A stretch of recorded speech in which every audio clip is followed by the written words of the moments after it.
Welcome to మన TV. ముందుగా headlines చూద్దాం. నేడు మహాత్మా గాంధీ వర్ధంతి. మహాత్మునికి పుష్పాంజలి ఘటించిన గవర్నర్ జిష్ణుదేవ్ వర్మ. ముఖ్యమంత్రి రేవంత్ రెడ్డి. మానవానికి సత్యాగ్రహం, అహింస మార్గాల్లో నేర్పిన గాంధీ ఆదర్శాలు అన్న నేతలు.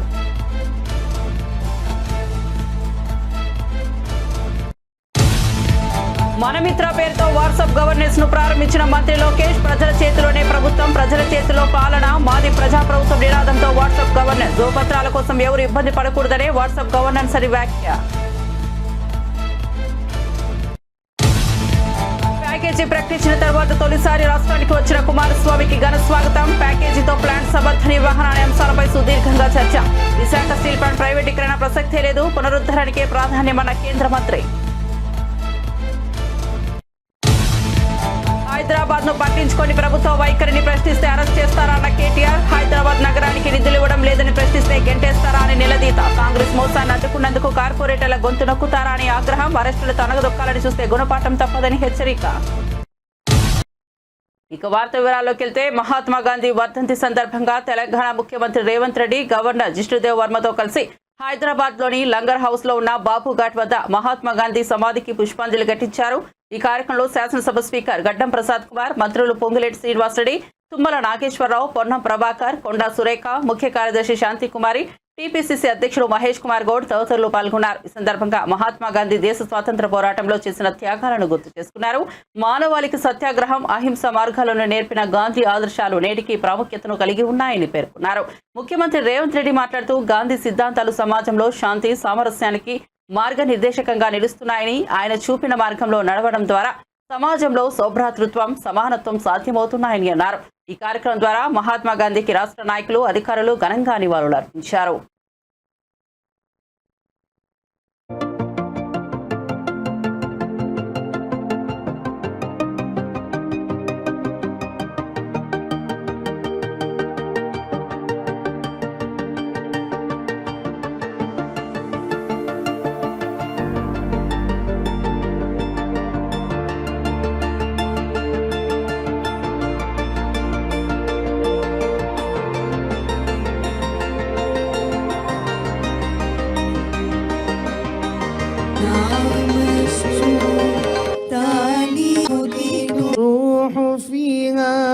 गुरु पाणी पिता माता तरत महत ఆత్మ విషయమై దీనుల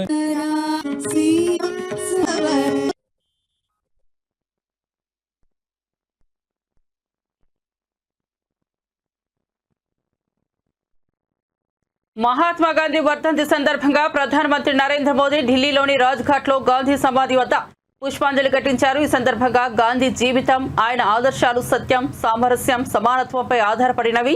ఇవి ఎల్లప్పుడూ దేశ ప్రజలకు స్ఫూర్తిదాయకంగా నిలుస్తాయని ప్రధాని మోదీ పేర్కొన్నారు. రాష్ట్రపతి ద్రౌపది ముర్ము, ఉపరాష్ట్రపతి జగదీప్ ధన్ఖడ్, ఇతర కేంద్ర మంత్రులు కూడా రాజ్ఘాట్ లో మహాత్మా గాంధీకి నివాళులు అర్పించారు.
కేంద్ర ఉక్కు మంత్రి హెచ్డి కుమారస్వామి, సహాయ మంత్రి భూపతిరాజు శ్రీనివాస వర్మలు విశాఖపట్నం విమానాశ్రయంలో బీజేపీ నేతల నుండి ఘన స్వాగతం పొందారు.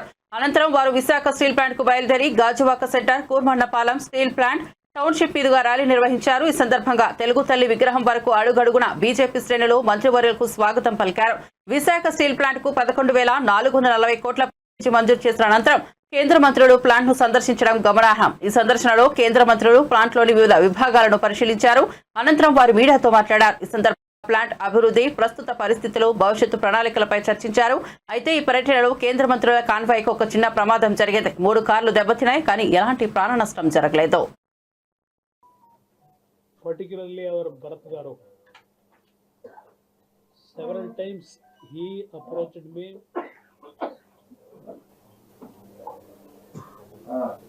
He briefed me about the RINL situation. After assuming the charge in Delhi, in our ministry, we had several review meetings about the performance of our ministry. Whatever Vermaji expressed before you, that our Prime Minister's vision of Vikasit Bharat, he has given a deadline to our steel ministry that by 2030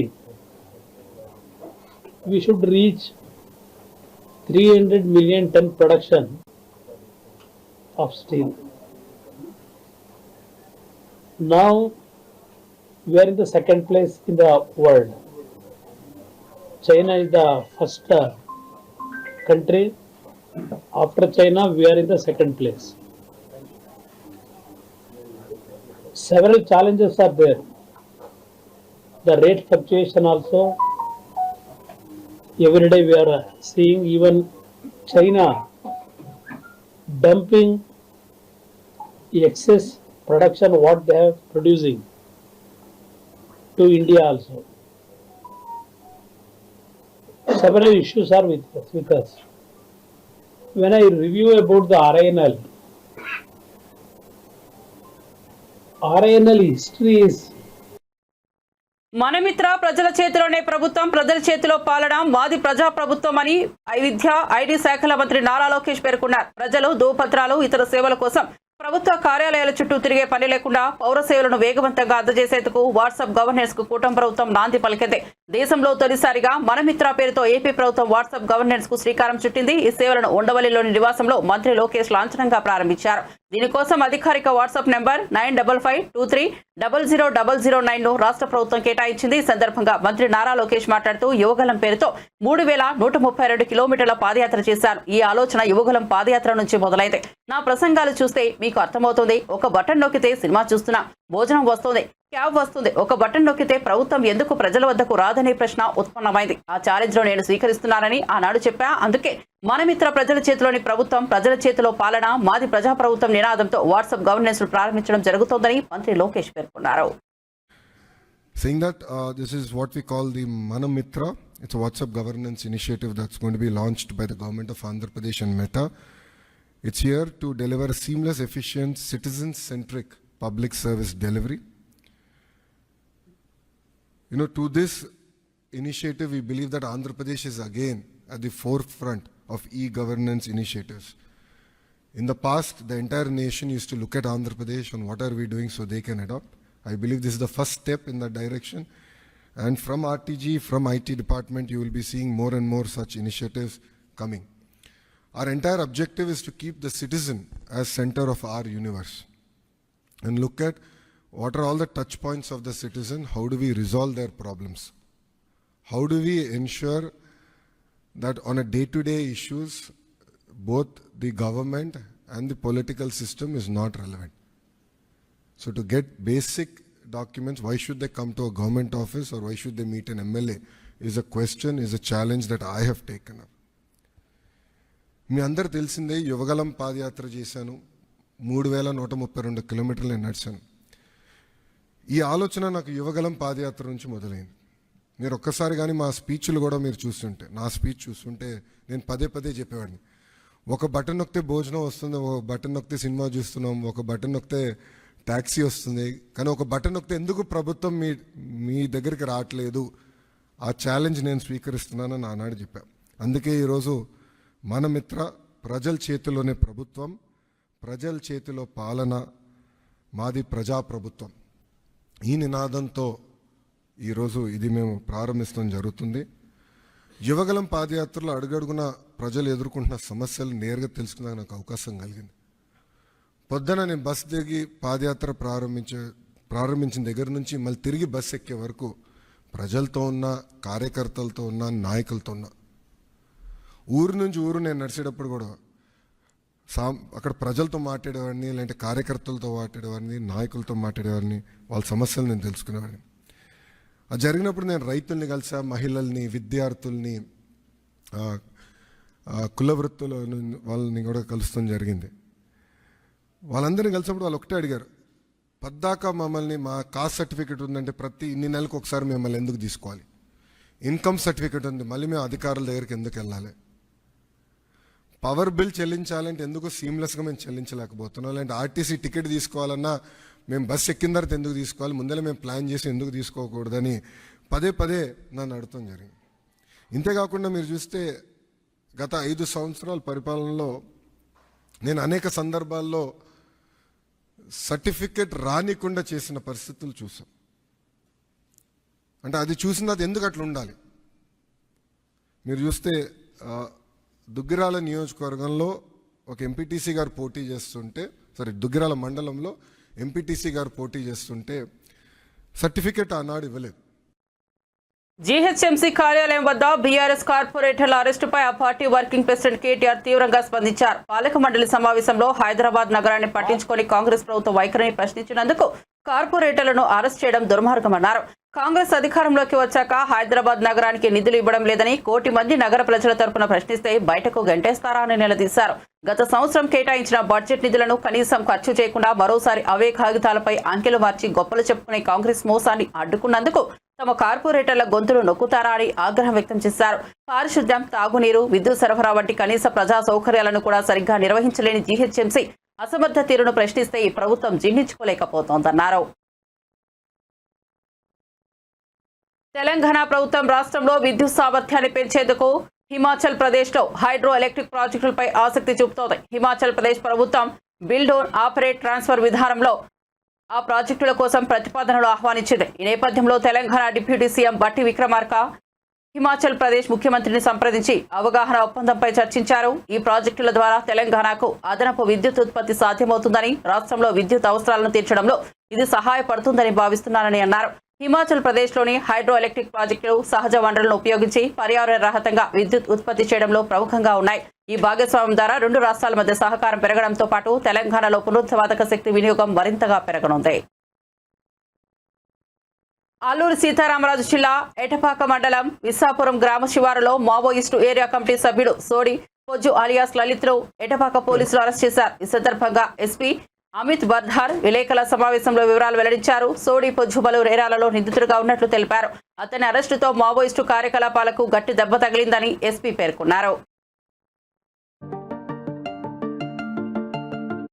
attack చేయడం, blast ఎక్కువగా aggressive గా offence చేసేవాళ్ళు police party పైన attack చేయడం, blasting చేయడం. సోడే పుర్జా మనకి మీ సమక్షంలో ఈరోజు అతన్ని ప్రజెంట్ చేస్తున్నాం.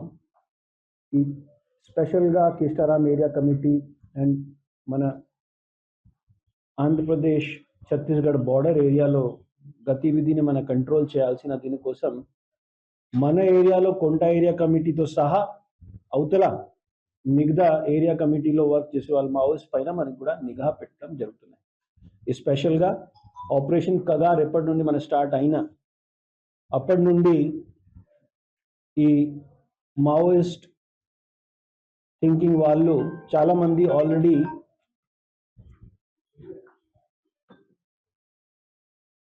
ఎక్స్చేంజ్ ఆఫ్ ఫైర్స్లో, ఎన్కౌంటర్స్లో చనిపోయారు. ఇంకా ఆల్మోస్ట్ దీంతో ఎక్కువ నంబర్స్లో సరెండర్ చేయడం జరిగినాయి అండ్ అరెస్ట్ కూడా జరుగుతూనే ఉంటున్నాయి. ఎస్పెషలీ లాస్ట్ వీక్ కూడా మీడియా బంధువుల సమక్షంలో ఒక ఏరియా కమిటీ మెంబర్ ఏసీఎం కార్డర్ని ప్రజెంట్ చేయడం ఇప్పుడు మళ్ళా ఈ కిష్టరామ్ ఏరియా కమిటీలో వర్క్ చేసే వాళ్ళు సోడే పూజ అలియాస్ లలితాని అరెస్ట్ చేసి రిమాండ్కి పంపిస్తున్నాం.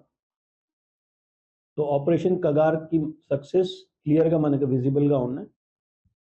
మీడియా బంధువులతో రిక్వెస్ట్ ఉన్నాయి, మీ దృష్టిలో కూడా ఎవరైనా యాంటీ ట్రైబల్ యాక్టివిటీస్ చేసే వాళ్ళు ఉంటున్నాయి, ఖచ్చితంగా పోలీస్ని ఇన్ఫార్మ్ చేసి ప్రజలకు సాయం కోసం మీరు ఒక మంచి ఎగ్జాంపుల్ సెట్ చేయొచ్చు. ఇదే చింతూరు ప్రాంతం మాత్రమే కాదు, ఎక్కడైనా ఏజెన్సీ ప్రాంతంలో ఏఓబి బార్డర్ ఏరియాలో కూడా మీకు ఏమైనా సమాచారం వస్తే ఈ మావోయిస్ట్ పార్టీతో వర్క్ చేసే వాళ్ళు ఇంత రోజు నుండి ఈ ట్రైబల్స్కి విపరీతంగా వర్క్ చేసేవాళ్ళు, వాళ్ళని మొత్తంగా బ్రెయిన్ వాష్ చేసి ఇప్పుడు మనకి చూస్తే ఎక్స్చేంజ్ ఆఫ్ ఫైర్స్లో కానీ ఆర్ జైల్లో యాక్చువల్గా శ్రీ సత్యసాయి జిల్లా బీసీ సంక్షేమ శాఖ మంత్రి సబితా వైసీపీపై తీవ్ర విమర్శలు చేశారు. ఆమె మాట్లాడుతూ మేం ప్రజలకు జవాబుదారీ, వైసీపీ పార్టీకి కాదు. రాష్ట్రంలో అభివృద్ధి స్పష్టంగా కనిపిస్తోందన్నారు. అయితే 11 మంది వైసీపీ ఎమ్మెల్యేలకు మాత్రమే అభివృద్ధి కనబడటం లేదన్నారు. అదే సమయంలో వైసీపీ పార్టీ త్వరలో కనుమరుగైపోతోందని ఆమె వ్యాఖ్యానించారు. రాష్ట్ర ప్రభుత్వం ప్రజా సంక్షేమానికి కట్టుబడి పనిచేస్తోందని, ప్రజలకు అవసరమైన అన్ని కార్యక్రమాలు అమలు చేస్తున్నట్లు తెలిపారు. 4,000 పెన్షన్ ఇస్తున్నాం, దీపం 2 పథకం ఇస్తున్నాం, చెప్పని పథకాలు కూడా చేస్తాం. ఇన్ని అభివృద్ధి కార్యక్రమాలు మేము చేస్తామని చెప్పలేదు. ఈరోజు ఇన్ని పరిశ్రమలు వస్తున్నాయి. ఏదైతే మాట చెప్పామో ఆ మాట ప్రకారం 20 లక్షల ఉద్యోగాలు మేము ఇవ్వాలన్నా ఆల్రెడీ 4,15,000 మందికి ఉద్యోగ అవకాశాలు కూడా కల్పించాం. మేము సూపర్ 6 పథకాలు చేయమని చెప్పి ఖచ్చితంగా ఫీజు మేనేజ్ ప్రకారం చేస్తామని కూడా తెలియజేస్తాం. ఆల్రెడీ చేస్తున్నామనే విషయం కూడా వాళ్ళకి తెలుసు. వాళ్ళు ఉనికి చాటుకునే కోసం ఈరోజు వాళ్ళు చేసిన అప్పులు మేము కట్టుకుంటూ అభివృద్ధి చేసుకుంటూ పరిశ్రమలు తీసుకొస్తూ సంపద సృష్టించి ఈరోజు రాష్ట్రాన్ని అభివృద్ధి బాటలో తీసుకెళ్తున్నాం. ఒక వైసీపీ వాళ్ళకి తప్ప ప్రజలందరూ ముఖ్యమంత్రి చంద్రబాబు నాయుడు గారి మీద సంపూర్ణమైన నమ్మకంతో, ఏదైతే నమ్మకంతో ఓటేశారో ఆ నమ్మకంతో ప్రజలు ఉన్నారు. మరి ఆ 11 మందికి తప్ప మిగతా వాళ్ళందరికీ చంద్రబాబు నాయుడు గారు ఎన్డీఏ ప్రభుత్వం ఏ విధంగా అభివృద్ధి చేస్తుందో తెలుసు. వాళ్ళకు కూడా అర్థమైపోయింది, ఇంకా లేదు వైసీపీ పార్టీ అని చెప్పి వాళ్ళు కూడా రాజీనామాలు చేసి వెళ్ళిపోతున్నారంటే ఇంకా వైసీపీ వాళ్ళు అడిగేదానికి మేము ప్రశ్నించిన అవసరం లేదు. మేము ప్రజలకు జవాబుదారీ, ఖచ్చితంగా ప్రజలకు జవాబుదారీగా ఉంటామని కూడా తెలియజేస్తాం. నిజామాబాద్ జిల్లా ముప్కాల్ మండలం రెంజల్ల గ్రామానికి చెందిన పీఎంపీ హరికృష్ణాచారి గర్భస్రావం మాత్రలు ఇచ్చి యువతి మృతికి కారణమయ్యారు. బ్లీడింగ్ లో బాధపడుతున్న ఆమె చికిత్స పొందుతూ ప్రాణాలు కోల్పోయింది. పోలీసులు హరికృష్ణాచారి సంబంధిత యువకుడిని అరెస్ట్ చేశారు. పోలీసులు ఒక ఇన్ఫర్మేషన్ పై ఒక నకిలీ వైద్యం నిర్వహిస్తున్న డాక్టర్ అనే పేరు చెప్పుకున్న హరికృష్ణ అనే వ్యక్తిని రెంజల్ల గ్రామం అతన్ని అరెస్ట్ చేయడం జరిగింది. అతను సాగర్ గ్రామంలో గత 5 సంవత్సరాలుగా రూరల్ మెడికల్ ప్రాక్టీషనర్ పేరు చెప్తూ, ప్రైవేట్ మెడికల్ ప్రాక్టీషనర్ పేరు చెప్తూ అక్కడ వివిధ రోగస్తులకు ట్రీట్మెంట్ చేస్తూ ఉన్నారు. వాళ్ళకు ఏవైతే డాక్టర్ ప్రిస్క్రిప్షన్ చేసే మందులతో పాటు ఏవైతే ఇంజెక్షన్స్ డాక్టర్స్ ఇచ్చే ఇంజెక్షన్స్ కూడా ఇస్తూ ప్రజలతో ప్రాణాలతో చెలగాటమాడుతున్నాడు అన్న దాని మీద ఈరోజు అరెస్ట్ చేయడం జరిగింది. ఈ వివరాలకు వెళ్తే 7వ తారీఖు రోజు ఒక పేషెంట్ని గర్భస్రావం గురించి ఒక వివేక్ అనే వ్యక్తి ద్వారా అప్రోచ్ అయినప్పుడు ఆ గర్భస్రావం చేయడానికి ఒక అన్వాంటెడ్ కిట్ అని చెప్పేసి అక్కడ గర్భస్రావం చేయడానికి వచ్చిన కిట్ను వాళ్ళకి ఇవ్వడంతో పాటు అది ఎటువంటి డాక్టర్ ప్రిస్క్రిప్షన్ లేకుండా అటువంటిది ఇవ్వద్దు, అది డాక్టర్ పర్యవేక్షణలో జరగాలి. కానీ ఇతను పర్యవేక్షిస్తూ ఎప్పటికప్పుడు వాళ్ళతో ఫోన్లో మాట్లాడుతూ వాళ్ళకి సమయం చెప్తూ గర్భస్రావం చేయడానికి ఆయన మొత్తం సహకరించినాడు. కానీ ఆ చేయడంలో మొత్తం విఫలమైంది. ఆమెకు మొత్తం గర్భస్రావం కాకుండా ఇన్ఫెక్షన్ కావడం వల్ల ఆమె మొత్తం మెయిన్ ఆర్గాన్స్ మీద ఆ ఇన్ఫెక్షన్ ఎఫెక్ట్ పడి ఆమె హైదరాబాద్ తీసుకెళ్తున్నప్పుడు మార్గ మధ్యలో చనిపోయింది. ఈ గర్భస్రావం కావడానికి ఎవరైతే ప్రోత్సహించినారో వివేక్ అని చెప్పి ఎవరైతే ఉన్నారో అతన్ని, ఈ డాక్టర్ హరికృష్ణను, ఇద్దరిని కూడా ఈ కేసులో అరెస్ట్ చేయడం జరిగింది. ఎవరైతే medical practitioner, rural medical practitioner RMP అని పిఎంపీ అని చెప్పుకొని అర్హత లేకుండా నిర్వహిస్తున్నారో వాళ్ళందరిపైన కూడా కఠిన చర్యలు తీసుకుంటాం. ఇప్పటికే vigilance committee, medical health department నుంచి వాళ్ళు కూడా మా సబ్ డివిజన్లో 6 పైన కేసులు పెట్టడం జరిగింది. ఒక ఇందల్వాయి పిఎస్ లిమిట్స్లో గంగాధర్ అని చెప్పి ఇతను కూడా ప్రాక్టీస్ చేస్తున్నాడు, ఇతను కూడా డాక్టర్స్ ఇచ్చే మెడిసిన్స్ ఇస్తున్నాడు అని చెప్పేసి అతని మీద ఒక కేసు చేశాము. అదేవిధంగా డిచ్పల్లో ఆర్ రాజేందర్ మానస క్లినిక్ అని, తర్వాత మరి వెంకటేశ్వరుని మణికంఠ ప్రథమ చికిత్సా కేంద్రం అని, దత్తాత్రి అని చెప్పేసి ఇతను కూడా ఆర్మూర్ రోడ్లో ప్రశాంత్ క్లినిక్ అని చెప్పి, తర్వాత గోలి సందీప్ అని చెప్పి ఆర్ఎంపీ వైద్యు ఇతని పైన కూడా లక్ష్మీనరసింహ క్లినిక్ అని చెప్పి నడిపిస్తూ ఉన్నారు. ఈ నలుగురు పైన డిచ్పల్లి పిఎస్లో కేసు అయింది. అదేవిధంగా మల్లేశం అని చెప్పేసి టౌన్ 5 ఏరియాలో నాలుగల్ రోడ్లో నిర్వహిస్తున్న అతని పైన కేసు అయింది. భోపాల్లో ఇద్దరి పైన విఠల్ సింగ్ అండ్ సురా మహేష్ కుమార్ చెప్పి వీళ్ళు కూడా ఒక క్లినిక్ నడిపిస్తూ ఉన్నారు అర్హత లేకుండా, వాళ్ళపైన కేసు పెట్టారు. వీళ్ళందరి మీద మొత్తం 8 మంది మీద ఇప్పుడు కేసులు రిజిస్టర్. నటుడు విజయ్ సేతుపతి పాన్ కార్డుకు సంబంధించిన సమాచారం అప్డేట్లను తమిళంలో అందుబాటులోకి ఉంచాలని కేంద్ర ప్రభుత్వాన్ని కోరారు. ప్రస్తుతం ఈ వివరాలు హిందీ, ఇంగ్లీష్ భాషల్లో మాత్రమే ఉన్నాయని, ఇది ఆ భాషలు రాని తమిళ ప్రజలకు ఇబ్బందిగా మారిందని ఆయన తెలిపారు. సమాచారం స్థానిక భాషలో ఉంటే ప్రజలు తమ సమస్యలను సులభంగా పరిష్కరించుకోవచ్చని సేతుపతి అభిప్రాయపడ్డారు.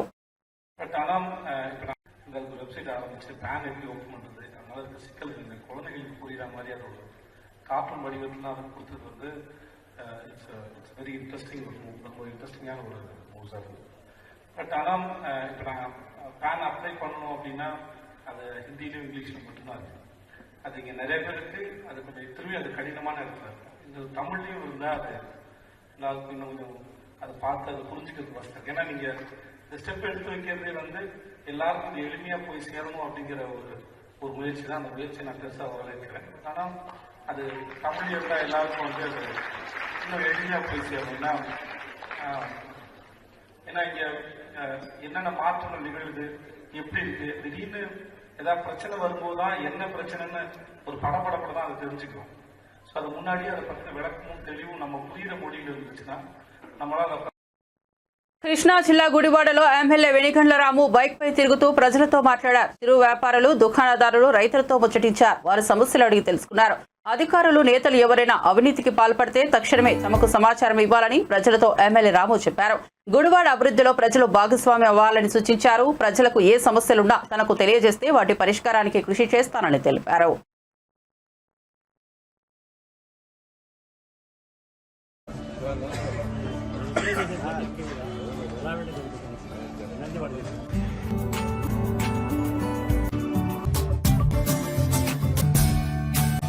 ఎవరైనా డబ్బులు గిబ్బులు ఏగా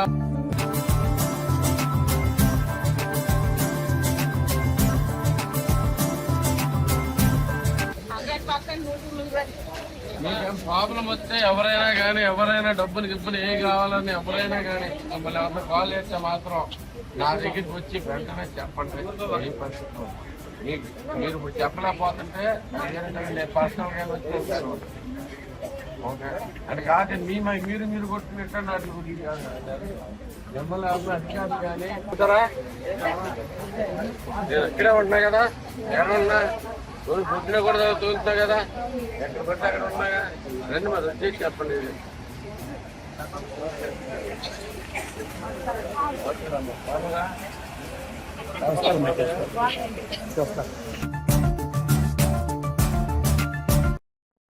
ప్రయాగ్రాజ్ లో జరుగుతున్న మహాకుంభమేళకు భారీగా భక్తులు పోటెత్తుతున్నారు. త్రివేణి సంగమంలో భక్తులు పుణ్యస్నానాలు ఆచరిస్తున్నారు. తొక్కిసలాట ఘటనతో అప్రమత్తమైన యోగి సర్కార్ భక్తుల రద్దీ క్రమబద్ధీకరణకు చర్యలు చేపట్టింది. కుంభ్ ప్రాంతాన్ని నో వెహికల్ జోన్ గా ప్రకటించింది. వాహనాల ప్రవేశానికి ఎలాంటి మినహాయింపులు లేవని తేల్చి చెప్పింది. వీవీఐపీ స్పెషల్ పాసులను కూడా రద్దు చేస్తున్నట్లు అధికారులు ఆదేశాలు జారీ చేశారు. ఫిబ్రవరి 4వ తేదీ వరకు ప్రయాగ్రాజ్ నగరంలోకి 4-వీలర్ వాహనాలు ప్రవేశించకుండా నిషేధం విధించింది.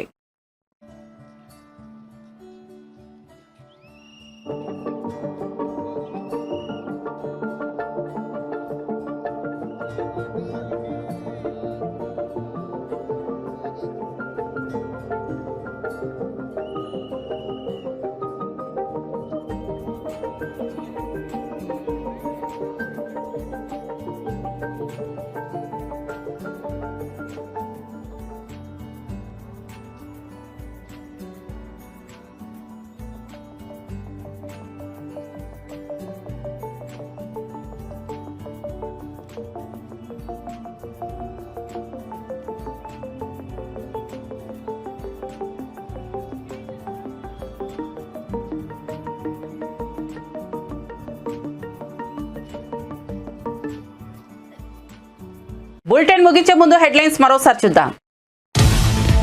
నేడు మహాత్మా గాంధీ వర్ధంతి. మహాత్మునికి పుష్పాంజలి ఘటించిన గవర్నర్ జిష్ణుదేవ్ వర్మ, ముఖ్యమంత్రి రేవంత్ రెడ్డి. మానవానికి సత్యాగ్రహం, అహింస మార్గాల్లో నేర్పిన గాంధీ ఆదర్శాలు అన్న నేతలు.